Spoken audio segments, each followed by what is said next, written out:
You do not need a 20-step routine to get in shape. What you do need is a goal that you care about, a few rules you'll actually follow, and permission, kind of, to ignore all the other stuff that you're hearing. So today, what I'm gonna do is I'm gonna show you my exact approach. It's simple, it works, and it leaves you with time, and more importantly, energy for your actual life as well. So you see, when I was younger, the goal was always a pure aesthetic chase. I was looking for big shoulders, lines in all the right places, you know the drill, zero constraints. I had time and I was happy to spend all of my time in a gym or in my fitness pal.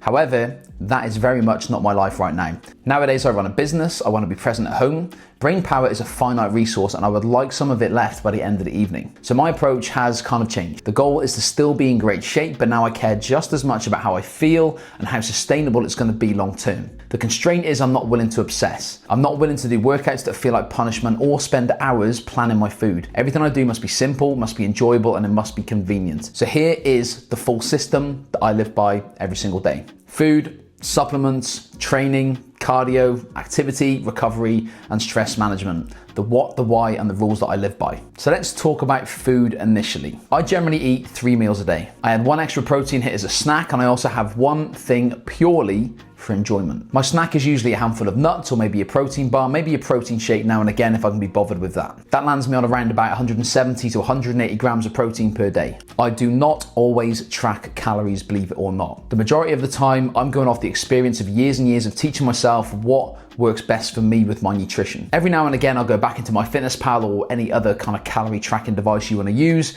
and I'll track for around 7 to 10 days just to kind of know that my calories and my portion sizes aren't creeping up too high, which is very easy to do when you've got a bit of a thing for peanut butter like I have. So my advice would be, if you're starting out on this journey, log and track your calories as much as you possibly can, just so you get an idea of what you're eating, the calorie consumption of foods, and then you can start practicing getting away from my fitness pal or any other tracking device that you want to use, by the way, and just seeing how you get on, stepping away from it now and again and see what you've learned. So if I'm not tracking all the time, how the hell do I stay in the right zone? Well, I look at my body. I step on the scale sometimes, not very often mind you, and when that's paired with my weekly activity, it kind of keeps me loosely maintaining a healthy body composition for the vast majority of the year. I generally eat moderate to high fats as well. Why do I do this? Because very low fat diets can negatively impact testosterone, and I don't really get great sleep either, so that can impact it too. And I try to lower my carbohydrates a bit because they tend to make me feel a little bit lethargic most of the day. I usually don't eat many carbs before midday because it just kind of affects my energy negatively, so I opt for higher protein foods in the mornings, which tends to keep my mind a little bit sharper and a little bit more in zone. To be honest, most of us eat too many carbs and that can have a real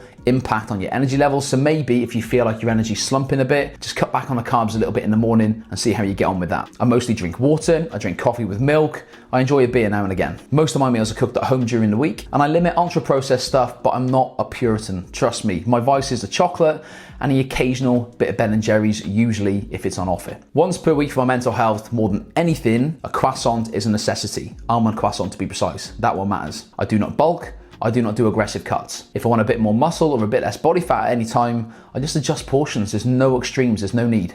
The key point here is food should be fuel for training and recovery to keep your energy stable, keep your body fat in a healthy range, and keep you sane. It should not drain your brain with constant planning, constant guilt, or perfectionism. How I see it, there's 2 main rules for nutrition. Number 1, if it's reasonable to get from food, get it from food. Number 2, only add things in when it's strong evidence of benefit or it works for you as a sensible insurance policy. Now, let's move on to supplements. This is the bit that people think will change the game. Trust me, it is not the holy grail that you think it is for optimal health. But having said that, they can be fairly useful. My morning supplement stack is ashwagandha, vitamin D3, creatine, and sometimes a little bit of zinc thrown in there too. Ashwagandha you cannot get from food. Vitamin D and creatine are hard to hit consistently through your diet, and zinc is probably covered in my diet, but it's cheap and it's low risk insurance play because a deficiency can affect testosterone, which I do not want at this stage of my life. Omega-3 I keep around, but I eat a lot of oily fish and generally eat quite a few nuts, so that's not a major issue. Magnesium in the evenings is good for my effort to get better sleep. Does it fix everything? No. Is it part of a calm evening? Yes. Try to get what you can from foods, but if that's just not possible, then supplementing can be a really good way to go. Just make sure you're not shoveling loads of supplements down your face for the sake of it, okay? Now let's look at training. My personal aim is to build or at least maintain as much muscle as I can. My second goal is to enjoy my workouts. It's quite simple, really. One thing I really want to point out is do not live in the gym. Do not think about the gym all day. There is more to life than that, my friend.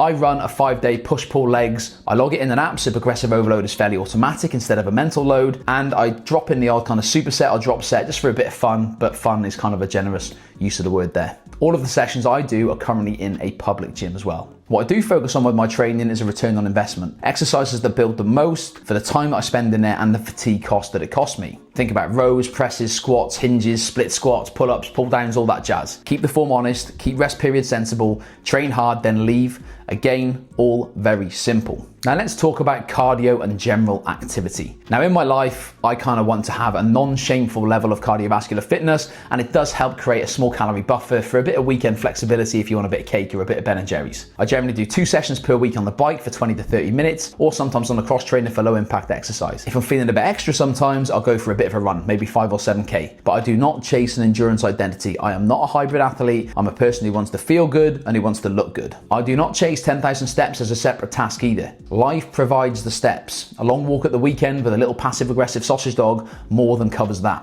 I've got stairs in my house which covers a lot of it, walking to the shops as well. These little things can really tot up, so don't be stressing about that too much. Add all of this to a diet and I hold a reasonable body composition without turning movement into like a second job and stressing all the time about the damn thing. Next is recovery, okay? Recovery, very important. Sleep, sauna optional, be a calm human being. The real lever here is stress management. Be calm. Have a caffeine limit because past a certain point, caffeine becomes liquid anxiety. It does not help you at all. Stop checking your phone every spare second as well because that never made anyone feel any better. And be flexible with your routine. If you miss a session, if you go over your calories one day or you undershoot your protein one day, do not spiral out of control. You win with consistency over months, not perfect days in a row. So be wary of that. A simple checklist that you can copy today to really help you, okay? Summarizing all of this, let's get this checklist nailed down. 3 meals per day built around protein, plants, a smart carb, and a little bit of fat. 1 extra protein hit such as Greek yogurt, whey, eggs, or some lean meats, maybe even some tofu thrown in there. 1 joyful item on purpose so you do not prowl the cupboards every single night like a raccoon. Water first, coffee early, beer now and again. Pick 4 compound lifts that fit your body and set up a 4 to 5 day split. Log your lifts so progressive overload is fairly automatic. 2 moderate intensity cardio sessions per week. Have a bedtime routine with a caffeine cutoff and a phone cutoff point as well. Supplements only if they earn their place.